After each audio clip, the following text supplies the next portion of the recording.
Welcome to my video. কাজ নিয়ে থাকতে সত্যি আমার ভীষণ ভালো লাগে, আর যেই কারণে আমি সবসময় কিছু না কিছু কাজ নিয়েই থাকি। আর আজকে আমার কিন্তু খুব সকাল সকাল পার্লারে যেতে হয়েছিল, কারণ আমার ক্লায়েন্টের ছিল ভীষণ তাড়া।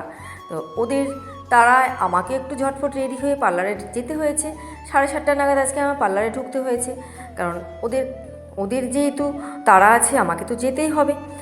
আর তারপরও আমারও আজকে একটু তাড়া ছিল অন্য একটা জায়গায় যাওয়ার, সেটা আমি দেখাচ্ছি আস্তে আস্তে। তো আমার ক্লায়েন্টের কাজ সেরে আমি নিয়ে নিলাম সেলফি। আজকে বেশ সেলফি মুডে ছিলাম, সকাল থেকে শাড়ি পরে বেশ সাজুগুজু একটা মুডে ছিলাম। তো আমার এই লুকটা কেমন লেগেছে অবশ্যই জানাবে প্লিজ। আর তোমাকে তো ভারী মিষ্টি লাগছেই ভাই, ভীষণ সুন্দর লাগছে দেখ তোমাকে।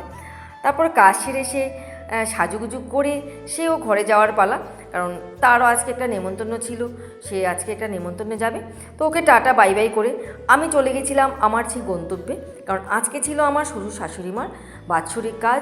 তো যে কারণে আজকে আমরা সবাই একসঙ্গে মিলিত হয়েছিলাম। সত্যি সবাই তো কাজে ব্যস্ত থাকি, যে কারণে আমাদের একসঙ্গে সময়টা কাটানো হয় না। তো যাক, আমার শ্বশুর শাশুড়ির খাতিরেই হোক আজকে আমাদের সারাদিন একসঙ্গেই কাটলো, আর খুব ভালো কাটিয়েছে আজকের দিনটা। তো এখানে ছিল শ্রদ্ধা ভক্তি ভরে আমার শ্বশুর শাশুড়ি মার কাজ করছিল আমার দেওর। তো আমরা সবাই এখানে আজকে কাটিয়েছিলাম। তারপর আমাদের আজকে একসঙ্গে রান্নাবান্না খাওয়া দাওয়া হওয়ার কথা ছিল, তো সে কারণে সবাই রান্নাঘরে ঢুকে গেলাম একসঙ্গে। আর সত্যি একটা জিনিস, অনেক দিন পর আমরা 3 যা একই সঙ্গে রান্নাবান্না করেছি। এই আনন্দের অনুভূতিটা সত্যি আমার ভীষণ ভালো লেগেছে। আর এই আমার ছোটো যা দেখাচ্ছিল সে কী কী রান্না করেছে। তো এই মেজো যা হাসি হাসি বেশ মুডে সে ভাজাগুলো করছিল। তো আমার যা দেখাচ্ছিল চাটনি, মুড়িঘণ্ট, মাছের ঝোল, ডিম এইসব রান্না করছিল।